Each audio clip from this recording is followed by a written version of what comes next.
Olá, tudo bom? Vamos começar o nosso estudo sobre lentes esféricas, tá?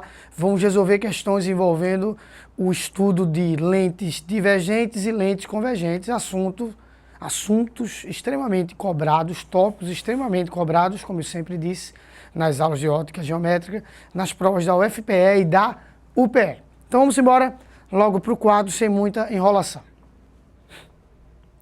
Uma lente divergente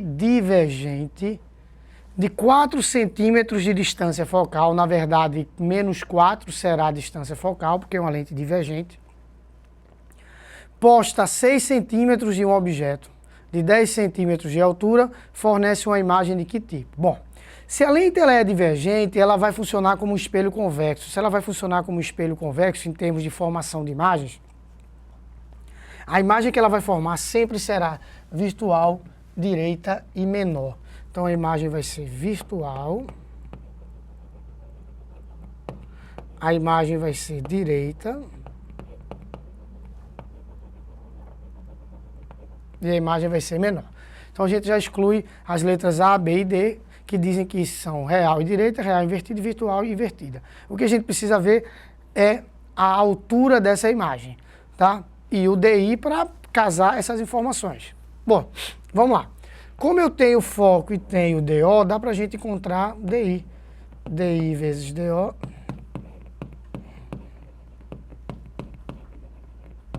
DI eu quero, distância da imagem é o vértice. DO,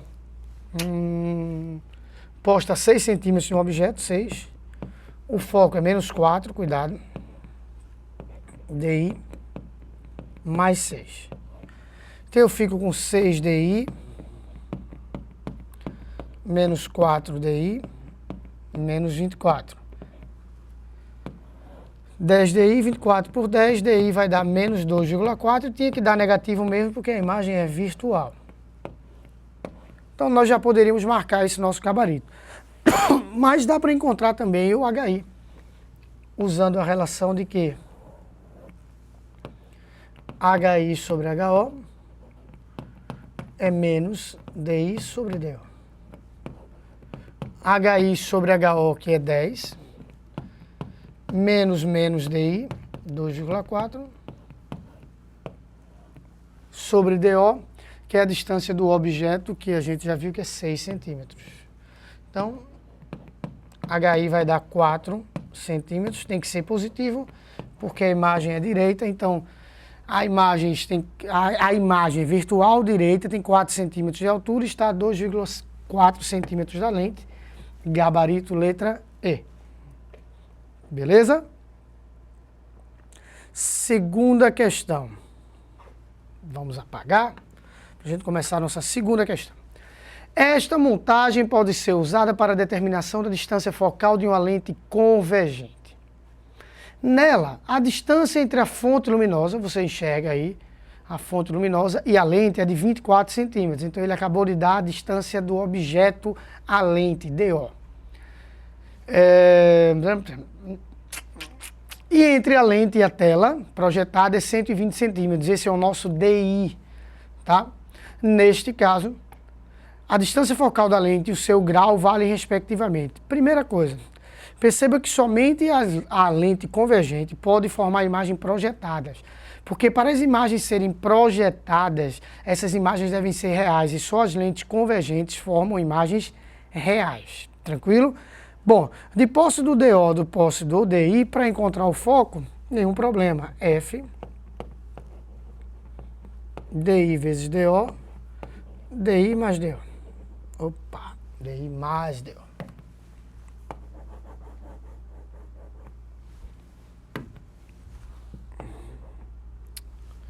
Oh, rapaz, aí eu e essa minha mania de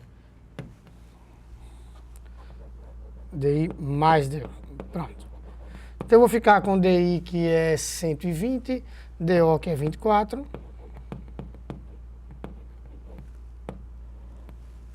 Dividido por 120 mais 24. Tudo positivo porque o DI é imagem real, então o DI fica positivo. Se fosse virtual, eu teria que lembrar de colocar esse meu DI negativo, tá bom? Como a gente viu na questão anterior. Então, o meu foco deu 20 centímetros, positivo. E o grau da lente? O grau da lente é a vergência da lente. A vergência é o inverso matemático do foco. Vergência, o grau da lente, é 1 sobre o foco, sendo que esse foco deve estar em metros, tranquilo? Então vai ficar 1 sobre o foco 0,02, certo? Então eu vou, não, 0,2, deixa eu apagar aqui, o foco deu 0,2,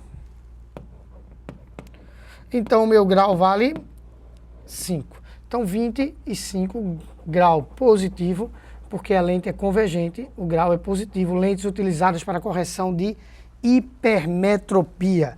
Miopia são lentes divergentes, lentes de grau negativo. Tá certo? Então gabarito, letra E, outra vez. Terceira questão. Um estudante utiliza uma lente biconvexa, para projetar a imagem de uma vela ampliada 5 vezes numa parede. Lente biconvexa, lente convergente, se você não conseguisse detectar por isso daí, você poderia detectar através da ideiazinha de que ele vai projetar uma imagem, como ele vai projetar uma imagem, essa imagem é real. Se essa imagem é real, a lente só pode ser convergente. Então ele diz que a ampliação é de 5 vezes, cuidado agora. A ampliação é o aumento linear, não é o grau. E ele diz que é de 5. Se você botar 5, você vai errar. Porque se essa imagem foi projetada, essa imagem invertida, se a imagem invertida, o A é negativo, então é menos 5. Caramba, César, se eu esqueço disso, eu perco essa questão? Provavelmente sim. Provavelmente sim. Tá? Às vezes, matematicamente, dá umas coincidências que funcionam, mas provavelmente você iria perder. Ele disse, se a vela foi colocada a 30 centímetros da lente, então esse é o DO.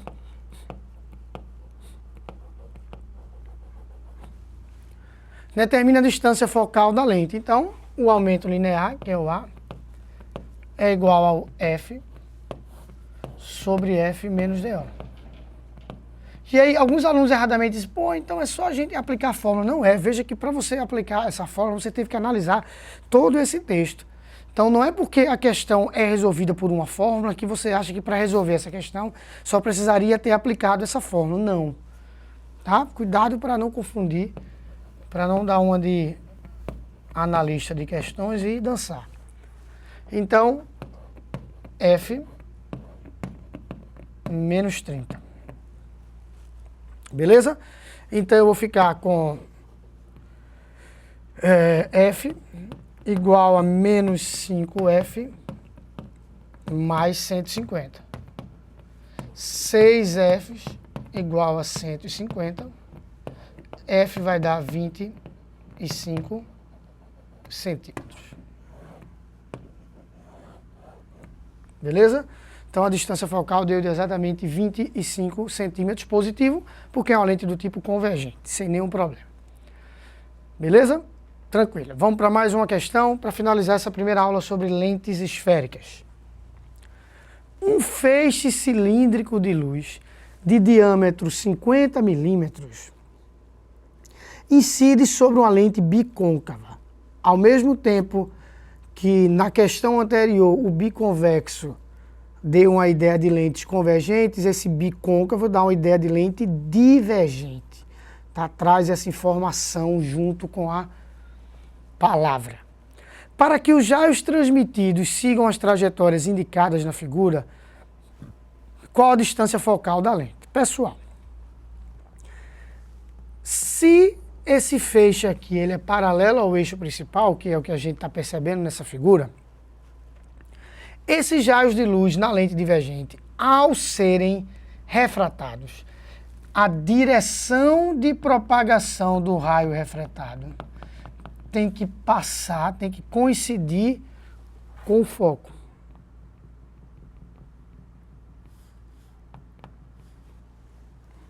Então a gente já sabe que isso aqui é o foco. Que é isso que ele pede, essa distância focal. E eu tenho um triângulozinho retângulo aqui, não sei se vocês estão enxergando aqui assim, que eu irei traçá-lo agora. Pronto. Esse triângulozinho retângulo que eu estou grifando aqui,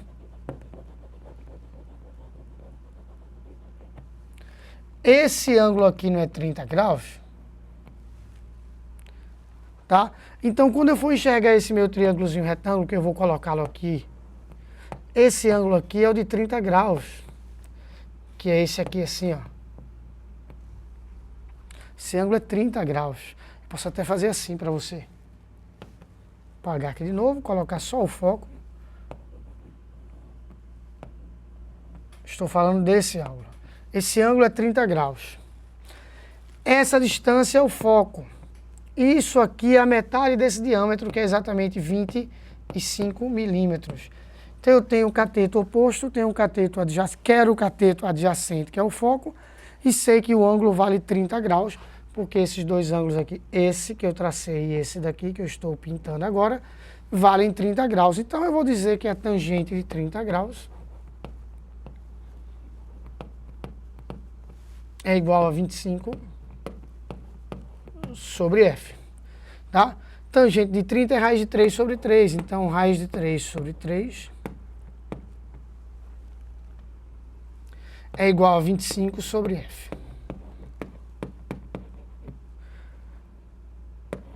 Então, f vai ser 75 raiz de 3 sobre 3. 25 raiz de 3.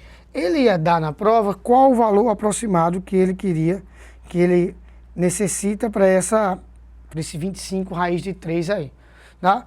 Colocando como 1,7, ele iria dar qual o valor que ele queria na hora, mas se ele colocar como 1,7, 1,73, aí dá quase 43, tá? Então, 43 milímetros. Porém, esse valor, quem sabe, quando tu olha lá no gabarito original, tem um 42 ou tem um 44, e você vai dizer, pô, César errou a questão. Não, você precisa ver quanto foi que ele considerou que era a raiz de 3. Ele pode ter arredondado para 1,8, por que não? Para ficar 25 vezes 1,8, tá? Ou ele pode, que aí ficaria 45 exato. Não, ele pode ter colocado 1,7, já 25 vezes 1,7 ficaria 42,5. Enfim, a gente precisa ver o que foi que ele colocou lá. Mas eu acho que o mais importante é que a gente matou mais uma questãozinha de lentes esféricas. Dessa vez uma questão de lente côncava, bicôncava, uma lente do tipo divergente. Tranquilo? Beleza? Chega aqui. Finalizamos essa primeira questãozinha de lentes, essa primeira aula de lentes esféricas, tá certo?